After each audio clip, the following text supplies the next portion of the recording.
If you don't know who has access to what in Active Directory, you're flying blind, and threat actors are counting on that. In this video, I share a segment of a webinar that I did all about unsafe permissions in Active Directory. We're going to talk about what unsafe permissions are, where to look for them, why they're kind of hard to find. I'm going to show how you can kind of go about finding insecure, unsafe permissions in Active Directory. So I hope you enjoy it. Let's get into it. So we have to know where to look. We have to know, where are these misconfigured permissions likely to occur? Where are they occurring? And we have to know what to look for, right? We have to know what permissions are bad. We have to know what users shouldn't have those permissions. So there's a couple ingredients we need to know in order to be able to identify these. Part of that reason and part of the trouble is, and many of you know this is nothing new, but Active Directory is designed for administration, not necessarily security. There's not a lot of warnings. There are some when it comes to certificate templates or some other things, but there's really not a lot of warnings. You can just add domain users to the domain admins group. No problem. You can delegate permissions. No problem. There's really not a lot in the way preventing you from doing that or just warning you that that's happening, right? It assumes you know what you're doing. And if you're like me, you hardly know what you're doing on a good day. So it's hard, right? It's hard to manage these permissions. It's hard to configure things properly. Things get misclicked. We misinterpret things. We misunderstand how things work. It's a beast, right? Active Directory is a beast, which is why we see these issues so commonly. So we got to know where to look. So security groups, OUs, file shares, group policies, essentially everything, right? Everything in Active Directory, for more or less, is an object, and it has secureable. It's a secureable object, has security principles, has ACLs, pretty much everything, right? So permissions can go wrong virtually almost everywhere. So we're going to talk about a specific use case to what to look for, and hopefully you can take this back and use this tangibly in your environments and go look for these things, today if you wanted to. But we're going to look at some of these, but here's some of the things to look for, right? And those are some of the more high value things to look for.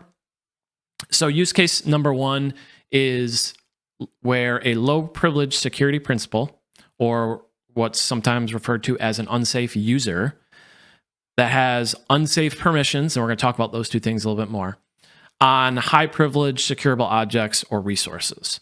So again, low privilege user or principal with privileges on a high privileged resource. So for example, domain users with full control on the account operators security group. Account operators is a built-in group, has some elevated permissions in the domain to manage all the accounts except for domain admins. So that could be pretty bad, right, if we have that in our environment.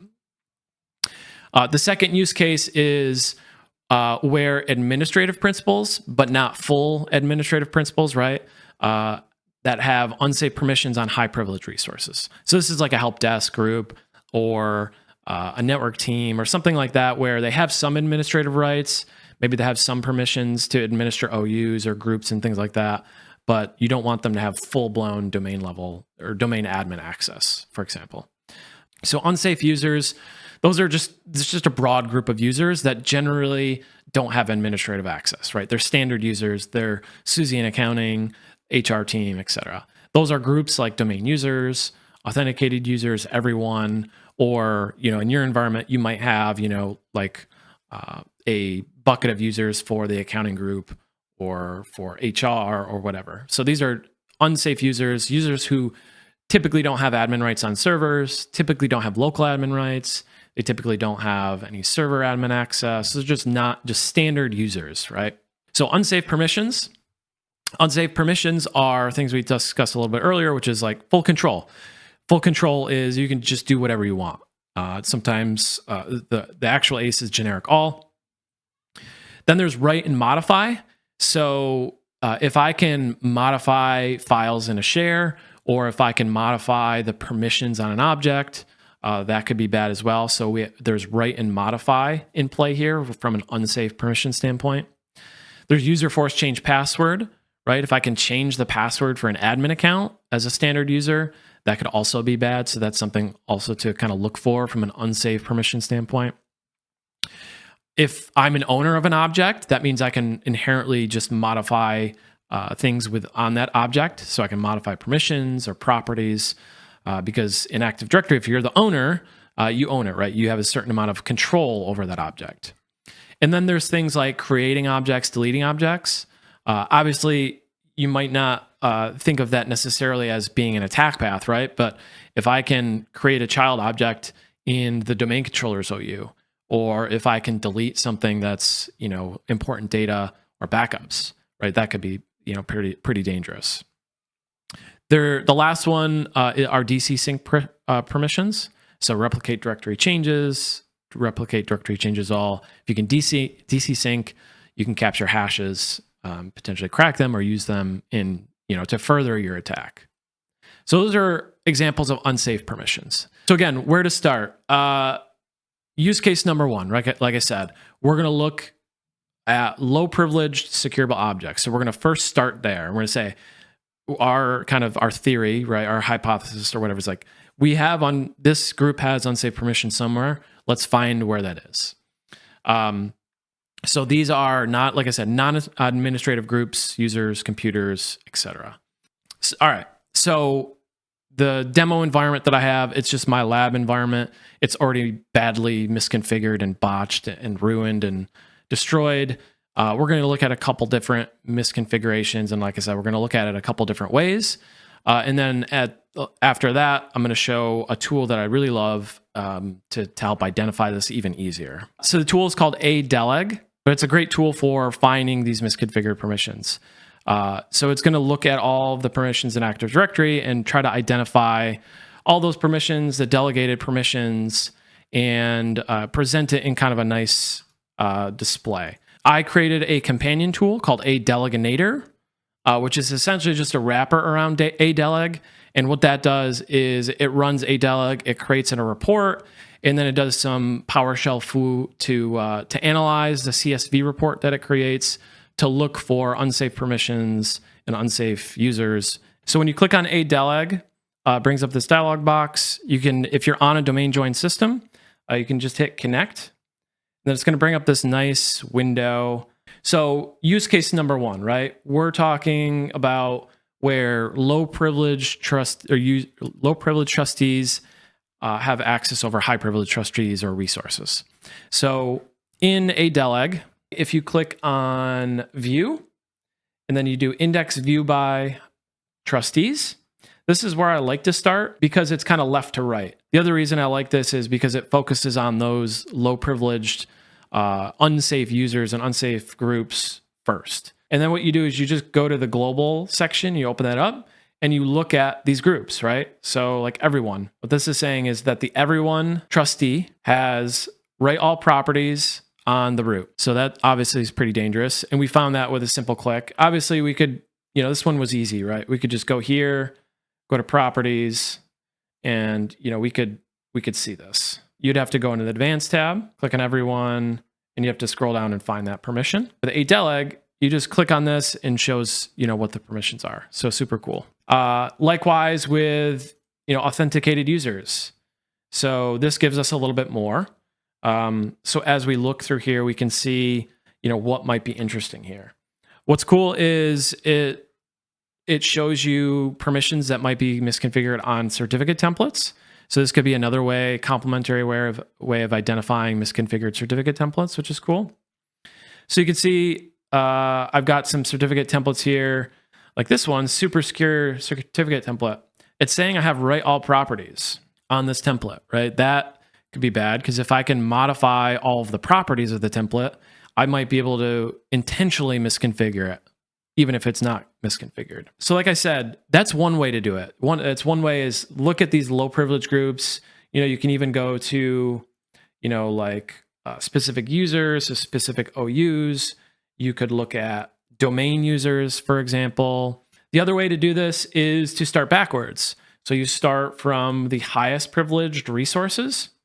So if you just go and you index view by resources and you change that, you've got a couple different things here. If you open your tree, you can kind of drill down into here. I'll click on domain controllers, as that was one of my examples. And we can see test 333, this funny test account, is the trustee. So now we're going right to left. This test account has write all properties on the domain controller's OU. So this is a good way to start with like your tier 0 or your highest privileged resources and see what trustees might have access. The next thing is a Delegator. So I created a Delegator to essentially analyze this, the output of this for you, and it has some built-in detections for it already. Essentially, it's going to look for those same user groups, right? So domain users, authenticated users, everyone.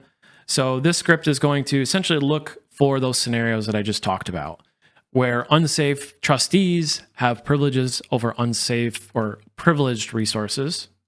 And then it's going to look for the opposite, where there are any tier 0 resources that might have permissions granted to unsafe users. When you run this, this go a Delegator script, so this will output 2 CSV files. One is going to be a report showing the insecure trustees or resources, and then the other is just going to be an output of all of the resources. But essentially, this shows some of the things that we saw already. So here's everyone down here. It's showing the trustee, everyone has write all properties on the domain root. So that's ADeleg and Delegator. There's a number of other tools I want to shout out that can find some of these permissions. Obviously, each of the tools has their strengths and weaknesses. Some find things, some find other things. There's a lot of overlap between these tools, but Pink Castle, one of my favorites. Purple Knight is a great one as well. Script Sentry, which I wrote as well, can find dangerous and misconfigured logon scripts. And Locksmith. Locksmith is an awesome tool for finding and fixing misconfigured Active Directory certificate issues. Written by none other than Jake Hildreth himself, who's an awesome dude, and I helped contribute a little bit there, and I'm an emotional support coder with the Locksmith project. So as far as remediation advice goes, first of all, documentation is super important, right? Document. Make sure that you have a clearly defined strategy for documenting everything in your environment, right? Documentation can't be understated. But essentially what you want to do is make sure that at least the highest privileged resources and kind of your tier 0 are documented, and kind of start there. Document who has access, what the access is for, and that kind of thing. So documentation is super important. Communication amongst the teams, especially for large teams or big environments, you want to make sure you're communicating changes, make sure you have clear lines of communication on what's going to be changed and what to expect and how to identify any issues, how to communicate if there are issues identified. The third kind of piece of advice is related to challenging what you think is how something is supposed to be or how something is supposed to be set up. Many times in Active Directory, it can be hard. Like, is that permission supposed to be there? Is that default and built in? Not really sure. So just kind of challenging assumptions and kind of, challenging preconceived notions around permissions that should be there or shouldn't be will maybe help you identify these things. And then test and learn, right? If you are fortunate enough to have a lab or to have a sandbox environment or something like that, I definitely encourage you to take advantage of trying things out and, testing changes there and more or less just playing around and kind of discovering and learning in that environment. You can change things, mess things up, brick your lab, and it's all well and good in the journey of learning. And then finally, have a rollback plan. I think that goes without saying, but documenting a plan, what you're going to change as far as the permissions go and how to revert those changes should something go wrong. Thanks so much for watching. Hope you got value from that episode. If you like this kind of thing, let me know in the comments or let me know on social media, and I'll do more videos like this in the future. Subscribe if you're not already. Appreciate it. See you in the next one.